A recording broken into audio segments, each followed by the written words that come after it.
Obrigado, governador. Bom dia a todos. É um grande prazer estar de volta com esse tema importante. Já estive aqui falando algumas vezes sobre a importância dos cuidados das pessoas e, logicamente, trazer esses passos que estamos dando agora na Secretaria e do que já estamos fazendo, na verdade, desde 2019. Pode passar, então. O Psicólogos da Educação, logicamente, está olhando para esse histórico. Lembrando que nós estamos no Setembro Amarelo, né, que fala desse combate ao suicídio, né, que é a segunda maior causa de mortes entre jovens de 15 a 29 anos, seja entre meninas e meninos. Logicamente isso é importante que a gente discuta. Pode passar.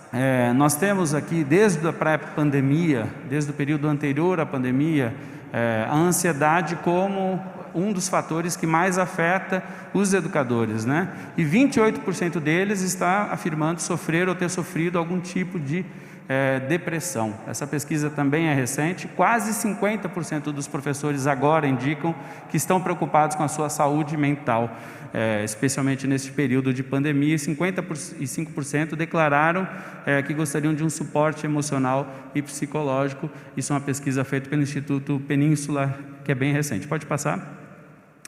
Efeitos psicológicos ainda dentro da pandemia, né? Lembrando que nós tivemos o confinamento deixando 75% dos jovens mais ansiosos, irritados ou tristes no caminho de uma depressão. Essa pesquisa também foi muito importante durante esse período de pandemia e, logicamente, isso afeta inclusive a aprendizagem. Pode passar?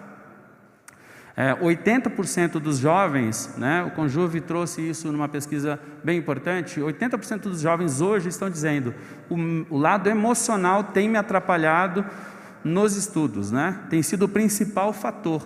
É uma pesquisa feita aí pelo Conselho Nacional de Juventude junto com a Fundação Roberto Marinho.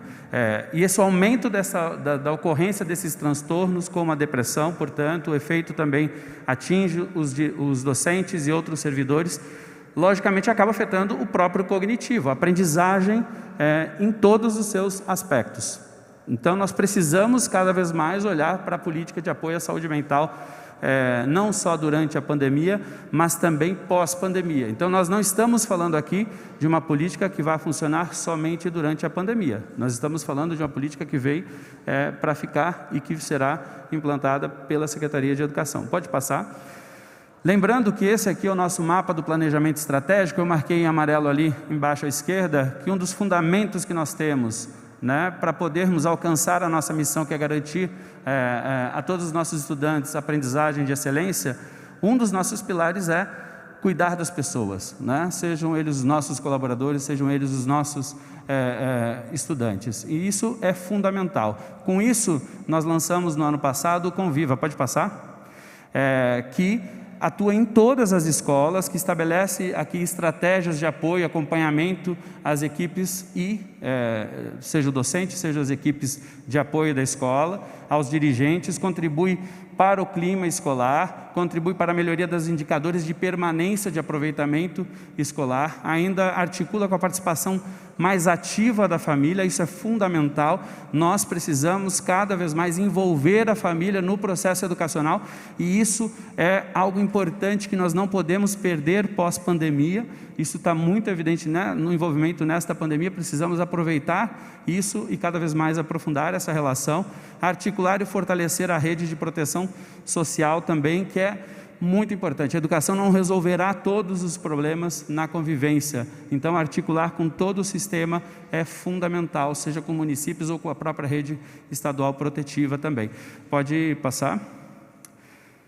E aí, o Psicólogos da Educação, ele entra dentro deste contexto, né, como mais uma frente de trabalho, justamente pensando qual é o papel que esses psicólogos vão exercer. Um deles, que é um dos mais importantes, é apoiar os docentes no desenvolvimento das habilidades socioemocionais dos alunos. Essa é uma frente muito importante, que está na Base Nacional Comum Curricular, que é, sim, um dos grandes objetivos do nosso currículo estadual, tanto do ensino fundamental e da educação infantil, que foi aprovado já no ano passado, quanto do novo ensino médio, que já foi aprovado neste ano, para auxiliar informações, orientações aos profissionais, alunos, a própria comunidade escolar em si, apoiar a resolução de conflitos, a própria promoção da justiça restaurativa, que é tão importante no contexto da escola, ajudar a orientar os nossos profissionais sobre sinais de trauma, depressão, de bullying e como que nós trabalhamos com isso. Isso é fundamental. Hoje nós estamos falando de bullying, por exemplo. Esse é um dos temas mais importantes e que cada vez mais nós precisamos aprofundar esse debate dentro da educação. Pode passar. Apoiar ainda o desenvolvimento, logicamente, do plano de melhoria do Conviva, né? Cada escola tem que desenhar o seu plano, então eles vão ter então agora um apoio de um profissional, de um psicólogo registrado, obviamente, para a construção desse plano. Apoiar a equipe gestora e os profissionais na relação com a própria comunidade, com os responsáveis e também conduzir, se for necessário, testes, ferramentas psicológicas, conforme o planejamento da escola. E lógico, poderá inclusive fazer até atendimento clínico, até o diagnóstico, para poder fazer o encaminhamento, se for o caso, à rede protetiva. É lógico que não é o objetivo que se faça atendimento clínico ad eterno, nem de um profissional, nem de um estudante. Mas se for necessário para um caso específico, para startar isso e para fazer um melhor encaminhamento, poderá também ser utilizado. Pode passar? Algumas premissas importantes, né? A gente está usando a tecnologia no Psicólogos da Educação. Então, apoio de profissionais, somente profissionais registrados nos conselhos regionais de psicologia, logicamente, portanto, no Conselho Federal de Psicologia. A plataforma eletrônica segura, específica para dar todas as condições. Hoje nós já temos muitos utilizando isso, tem já regulamentação para medicina, para psicologia e para as demais.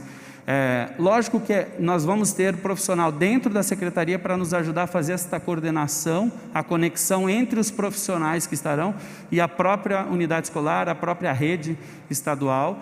A privacidade e a segurança dos dados são fundamentais, tanto dos profissionais quanto dos estudantes. Então isso é fundamental, que precisa estar garantido conforme a própria Lei Geral de Proteção de Dados Pessoais. Pode passar? Quais são os resultados que a gente espera, né? Primeiro, um desenvolvimento das habilidades socioemocionais e cognitivas dos alunos, um suporte à saúde mental de alunos e de profissionais da educação e uma melhoria do clima escolar, da convivência e do acolhimento durante e pós-pandemia, que é fundamental. Pode passar? Só para dar uma dimensão, como o atendimento será online, logicamente a gente vai ter uma distribuição de carga horária disponível para cada escola, 1.000 psicólogos para a educação, trabalharão 40.000 horas de atendimento durante a semana, que chegarão a 160.000 horas de atendimento por mês e 2,1 milhões de horas de atendimento em cada ano para nossos alunos e nossos servidores, logicamente sempre com o objetivo educacional como uma primazia.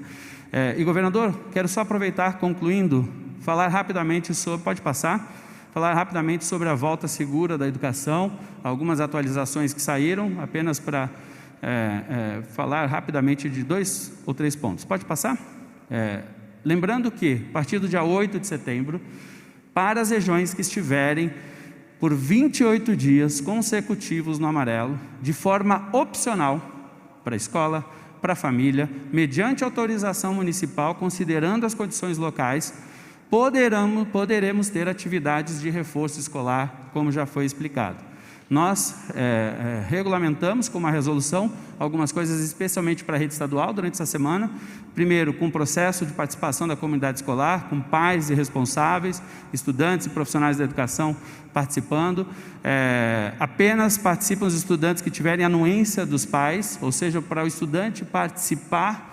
Logicamente, se ele for maior de idade, ele não precisará, mas aqueles que não forem precisarão da anuência dos pais para que possam participar da atividade de reforço. Aqui estou falando da rede estadual, são regras da rede estadual.